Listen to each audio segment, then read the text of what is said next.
یہ اس مسا کی علامت. جب بھائی مل کر رہتے ہیں تو یہ مسا کی علامت ہے، پر جب بھائیوں میں جدائی ہو جاتی ہے، بھائیوں میں جھگڑے ہو جاتے ہیں، تو اس بھائی کو راضی کرنا قلعہ فتح کرنے کے برابر ہے. اگر یقین نہیں ہے تو جن بھائیوں میں جدائیاں ہیں، لڑائیاں ہیں، ان کو دیکھ لیجئے. اور جنہوں نے لڑائیاں ڈلوائی ہوئی ہیں، خدا ان سے کراہیت کرتا ہے. کیوں؟ کیونکہ انہوں نے نفرت کے قلعے کھڑے کر دیے، نفرت کی دیواریں کھڑی کر دی ہیں، اور خدا ایسے لوگوں سے کراہیت کرتا ہے. اپنے آپ کو میں نے اور آپ نے دیکھنا ہے، کیا میں تو وہ نہیں ہوں جو بھائیوں میں نفاق ڈالتا ہے. اگر میں مثالیں آپ کو دینا چاہوں، اگر آپ کہیں کہ کیسے ہم اس کو سمجھ سکتے ہیں، قائن حابل کو دیکھیے. قائن نے کیا کیا؟ دیوار اتنی موٹی ہو گئی کہ وہ اپنے بھائی سے راضی نہیں ہو سکا، بھائی کو قتل کر دیا. اور یعقوب عیساؤ کو دیکھیے، عیساؤ اور یعقوب کو دیکھیے، کتنی لمبی دشمنی چلی ہے، کتنے 20 سال تک وہ آپس میں ملے نہیں ہیں. بھائیوں کے اندر اس قدر جھگڑا ہو گیا کہ وہ ٹس سے مس نہیں ہوئے. 20 سال گزر گئے، اور 20 سالوں کے بعد کیا ہوا؟ 20 سالوں کے بعد راضی ہوا ہے. تو اس کا ہرگز یہ مطلب نہیں ہے کہ راضی ہو گئے تو وہ سیٹ ہو گیا تھا. نہیں بھائی، راضی ہونے کے بعد بھی وہ اپنے بھائی کے خلاف رہا تھا. یقین نہ آئے تو جب یہ واپس آئے تھے بنی اسرائیل قوم مصر سے، اس بار میں نے ابدیہ کی کتاب سے باقاعدہ ریفرنس پیغام دیا ہوا ہے. عیساؤ کی زندگی پر میں نے کوئی 7 پیغام دیے ہوئے ہیں، چیک کر کے دیکھ لیں. عیساؤ اپنے بھائی یعقوب سے عداوت رکھتا ہے، اور خدا بھی اس سے عداوت رکھتا ہے. کیوں؟ کیونکہ وہ اپنے بھائی کو اچھا نہیں سمجھتا ہے، اور خدا عیساؤ کو برباد کر کے رکھ دے گا، ایسا لکھا ہوا ہے. اور تمام وہ لوگ جو اس قسم کی دشمنی میں آ چکے ہیں، خدا برباد کر کے رکھ دے گا.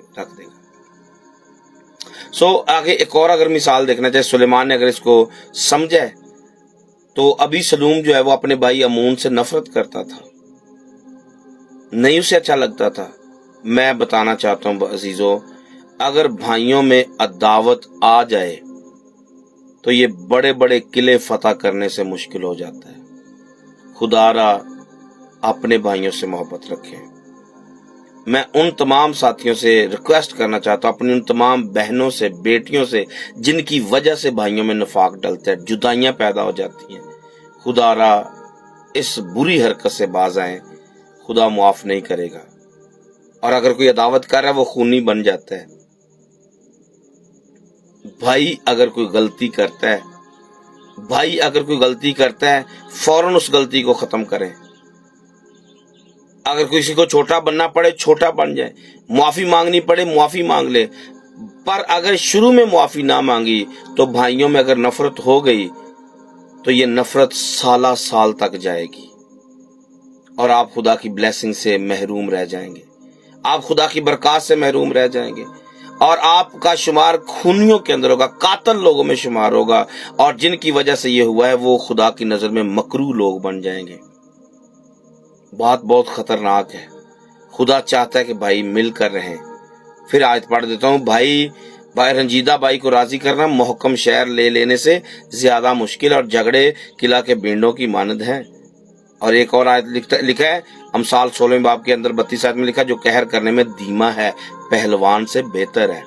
اگر آپ قہر کرنے میں دھیمے ہیں تو پہلوان سے بہتر ہیں. اور لکھا ہے، اور وہ جو اپنی روح پر ضابط ہے اس سے جو شہر کو لے لیتا ہے. اگر ہم اپنی روح پر ضابط ہیں، مطلب ہم اپنی روح پر کنٹرول رکھتے ہیں، ہم اپنے اوپر اتنا ہماری پاور ہے کہ ہم اپنے آپ کو کنٹرول کر سکتے ہیں، تو ہم بہت مضبوط اور پہلوان بنے.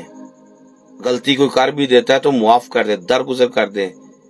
خدا اچھا نہیں سمجھتا ہے. اور اس سے پہلے کہ یہ والا دن آئے کہ قلعے بن جائیں، بھائیوں کی نفرتیں قلعوں میں تبدیل ہو جائیں، بینڈوں میں تبدیل ہو جائیں کہ ٹس سے مس نہ ہو سکے، خدا را آج ہی پیغام سن لیا آپ نے، اپنے بھائی کو فون کریں، اپنے بھائی کے پاس جائیں، اپنے بھائی کے لیے کھانا بنائیں، جیسے بھی ہو سکتا ہے اپنے بھائی کو راضی کریں. آپ نے اپنے بھائی کو راضی کر لیا، سمجھے اپنے خدا کو راضی کر لیا، سمجھے آپ کا قتل کا کیس آپ کے اوپر سے ختم ہو گیا ہے.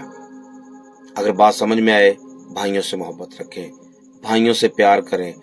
بھائی سے پیار کرنا، بھائی کے ساتھ اکٹھا رہنا مسا سر پر لے کر آنے کی بات ہے. سو بات سمجھ آئے قبول کر لیں. جیتے رہے خدا میں بڑھے. مجھے اپنی دعا میں یاد رکھیے کہ میں پھر سے آؤں گا ایک نئے پیغام کے ساتھ. تب تک کے لیے خدا آپ سبوں کے ساتھ رہے. God bless you all. آمین.